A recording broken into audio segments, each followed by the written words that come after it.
Hi everyone. आज की इस वीडियो के अंदर जो जीएसटी एक्ट के अंदर प्रोसीडिंग्स कैरी आउट की जाती है उसके अंदर जो आपको पर्सनल हियरिंग की अपॉर्चुनिटी मिलती है उसके रिगार्डिंग दो बहुत इंपॉर्टेंट क्वेश्चंस को हम डिस्कस करने वाले हैं। सबसे पहला क्वेश्चन ये कि क्या अथॉरिटीज ये लाइबल है, अथॉरिटीज आपको पर्सनल हियरिंग देने के लिए लाइबल है दोनों ही केसेस के अंदर, जहां पे आप अपना नोटिस का रिप्लाई करते वक्त सेलेक्ट करते हैं कि हमें पर्सनल हियरिंग चाहिए, यस सेलेक्ट करते हैं, चाहे आप नो सेलेक्ट करते हैं। इन दोनों ही केसेस के अंदर क्या अथॉरिटीज को आपको पर्सनल हियरिंग देनी पड़ती है या नहीं देनी पड़ती। दूसरा केस ये कि अथॉरिटीज तो आपको पर्सनल हियरिंग दे रही है लेकिन आप वो पर्सनल हियरिंग अटेंड नहीं कर रहे, तो क्या ऐसे केस के अंदर जो अथॉरिटीज है वो आपके अगेंस्ट ऑर्डर पास कर सकती है, आपकी जो डिमांड है वो कंफर्म कर सकती है, ये कहते हुए कि आपको कुछ एक्चुअल में कहने के लिए आपके पास कुछ है ही नहीं, आपने आके कोई भी स्टेटमेंट नहीं दिया, आपने कोई भी डॉक्यूमेंट्स नहीं दिए और आपको कुछ नहीं कहना था, इसलिए हम आपके अगेंस्ट में ऑर्डर पास कर रहे हैं। और वो जो आपने रिप्लाई सबमिट किया है, शोकॉज नोटिस का रिप्लाई सबमिट किया है या आपने जो अपील फाइल की उसके अंदर जो आपने ग्राउंड्स बनाए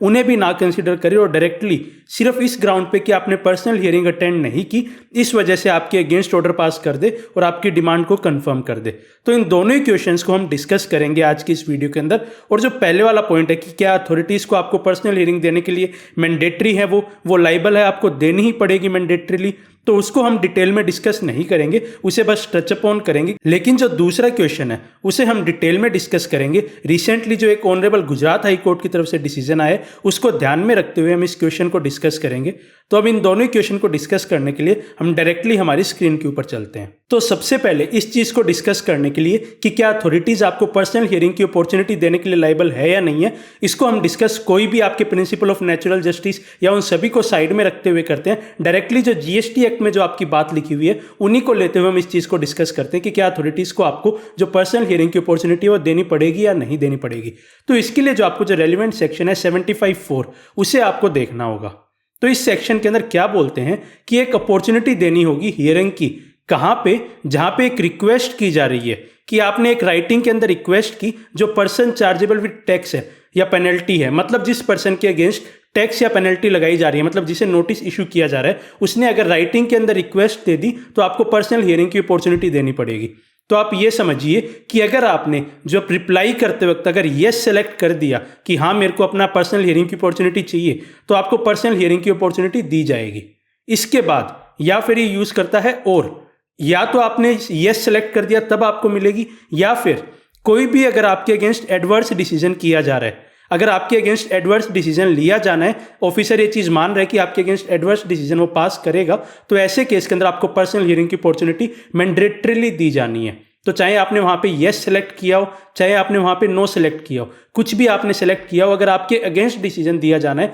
ऑफिसर ये सोच रहा है कि इस रिप्लाई से मैं सेटिस्फाइड नहीं हूं, आपके अगेंस्ट मैं डिसीजन देने वाला हूं, तो आपको पर्सनल हियरिंग की अपॉर्चुनिटी देनी ही पड़ेगी, चाहे वो आपसे आपने येस सेलेक्ट किया हो चाहे आपने ना सेलेक्ट किया हो। तो बेसिकली आप इसे ये समझिए, अगर आपके फेवर में डिसीजन आने वाला है तो सिर्फ आपने जब येस सेलेक्ट किया होगा तभी आपको पर्सनल हियरिंग की अपॉर्चुनिटी मिलेगी। अगर आपके एडवर्स डिसीजन आने वाला है तो चाहे आपने येस सेलेक्ट किया हो चाहे आपने नो सेलेक्ट किया हो, आपको पर्सनल हियरिंग की अपॉर्चुनिटी देनी ही पड़ेगी। और एडवर्स डिसीजन के वक्त आपको पर्सनल हियरिंग की अपॉर्चुनिटी देनी ही पड़ेगी। ये सिर्फ आपके नोटिस स्टेज पे अप्लाई नहीं करती, आपके आगे अपील लेवल तक भी ये सभी चीजें अप्लाई करती है कि जब भी आपके अगेंस्ट कोई डिसीजन आने वाला है तो आपको पहले एक पर्सनल हियरिंग की अपॉर्चुनिटी दी जाएगी। तो जब आपको ये चीज समझ आ गई है तो हम आज की इस वीडियो के मेन क्वेश्चन पे चलते हैं, जो इस वीडियो का मेन पॉइंट ऑफ डिस्कशन है कि अगर आपको ऑफिसर ने तो पर्सनल हियरिंग दे दी लेकिन आप उस पर्सनल हियरिंग में नहीं जाते, आप वो पर्सनल हियरिंग अटेंड नहीं करते, आपने शोकॉज नोटिस का, आपने अपील फाइल कर दी, आपने शोकॉज नोटिस का रिप्लाई दे दिया, लेकिन उसके बाद आपको जो पर्सनल हियरिंग दी गई ऑफिसर की तरफ से वहां आप नहीं जाते,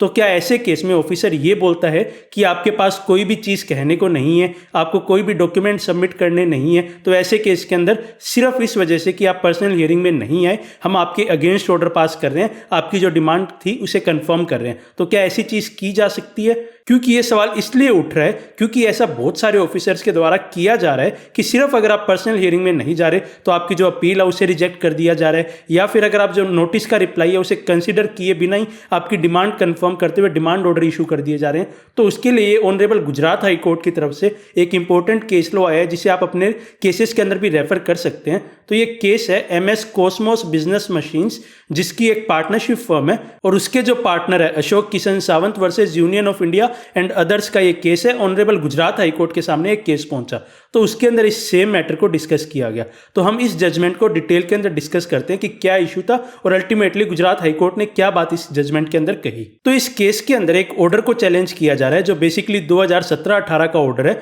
उसे पेटिशनर जाके ऑनरेबल गुजरात हाईकोर्ट के सामने चैलेंज कर रहा है। तो इसके अंदर क्या हुआ, एक नोटिस इशू किया गया, शोकॉज नोटिस, जो सेक्शन 73 के अंदर इशू किया गया। तो इसके अंदर जो सारा इशू था वो ये था कि उसके अंदर मिसमैच आ रहा था जीएसटीआर 9 के अंदर जो टर्नओवर है, जो एनुअल टर्नओवर जीएसटीआर 9 के अंदर था और जो जीएसटीआर 9C के अंदर एनुअल टर्नओवर था, उसके अंदर डिफरेंस आ रहे थे और रिकंसाइल नहीं था, अनरिकंसाइल्ड ग्रॉस टर्नओवर बचा हुआ था 2017-18 के लिए। तो जब ये नोटिस इशू किया गया तो जो पेटिशनर है उसने एक प्रॉपर रिप्लाई भी इसका फाइल कर दिया। तो जो शोकॉज नोटिस आया था उसका रिप्लाई उन्होंने 27/10/2023 को फाइल कर दिया और जो रिस्पोंडेंट अथॉरिटी थी उन्होंने जो रिप्लाई है उसे कंसिडर करने के बाद, एक पर्सनल हियरिंग की अपॉर्चुनिटी भी देने के बाद, जो पेटिशनर है उसके अगेंस्ट जो डिमांड है उसे कंफर्म कर दिया। तो इसकी वजह से जो पेटिशन है वो यहाँ पे फाइल की गई और जो लर्नेड एडवोकेट है पेटिशनर की तरफ से, उन्होंने ये बात कही कि जो ऑर्डर है, जो ऑर्डर इन ओरिजिनल है, वो यहाँ पे सस्टेनेबल नहीं है क्योंकि जो एडजुडिकेटिंग अथॉरिटी है उन्होंने रिप्लाई को कंसिडर ही नहीं किया। जो रिप्लाई यहाँ पे फाइल किया गया था पेटिशनर की तरफ से,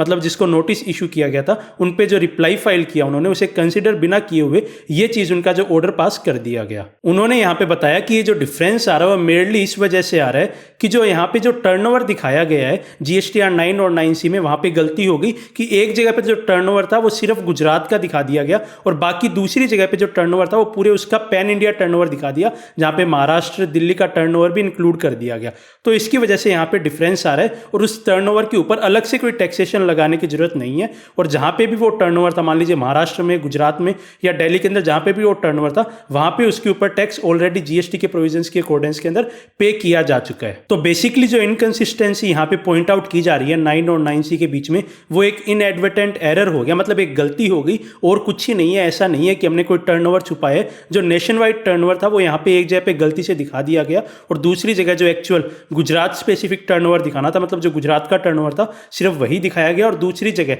जो पूरे पैन इंडिया का टर्नओवर था वो दिखा दिया गया, जिसकी वजह से यहाँ पे डिफरेंस अराइज हो गया और ये सिर्फ और सिर्फ एक एरर है। तो इसके ऊपर कोई भी दोबारा से अलग से टैक्स नहीं लगना चाहिए। इसके बाद आगे यहाँ पे जो हमारे आज के डिस्कशन का मेन पॉइंट है वो यहाँ पे आता है कि इवन दो जो पेटिशनर है वो अटेंड नहीं कर पाए, पर्सनल हियरिंग में नहीं आ पाए, जो पर्सनल हियरिंग की अपॉर्चुनिटी दी गई उसके अंदर वो अपीयर नहीं हो पाए जो एडजुडिकेटिंग अथॉरिटी है उनके सामने, लेकिन इसका मतलब ये नहीं है कि जो एडजुडिकेटिंग अथॉरिटी है वो जो रिप्लाई दिया गया है, जो रिप्लाई के साथ डॉक्यूमेंट्स लगाए गए हैं, उन्हें कंसिडर ना करे। जो रिप्लाई दिया गया है एटलीस्ट उसे कंसिडर करते हुए, उसे दिमाग में रखते हुए वो आपका जो फाइनल ऑर्डर है वो पास करे। और अगर ऐसा वो नहीं करते हैं, शोकॉज नोटिस के रिप्लाई को ही कंसिडर नहीं करते हैं मेयरली इस रीजन से कि वो पर्सनल हियरिंग में अपीयर नहीं हुए, तो total non application of mind यहां पे माना जाएगा। तो यहाँ पे पेटिशनर की सारी बात सुनने के बाद जो ऑनरेबल कोर्ट है वो यहाँ पे अपने ऑब्जर्वेशन और अपना जजमेंट दे रही है और वो देख रहे हैं कि ऑर्डर के अंदर क्या बात लिखी गई, क्या फाइंडिंग डाली गई कि इस बेसिस के ऊपर हम ऑर्डर पास कर रहे हैं। तो ऑर्डर के अंदर अथॉरिटी ये बात लिखती है कि मैं ये चीज़ ऑब्जर्व कर रही हूँ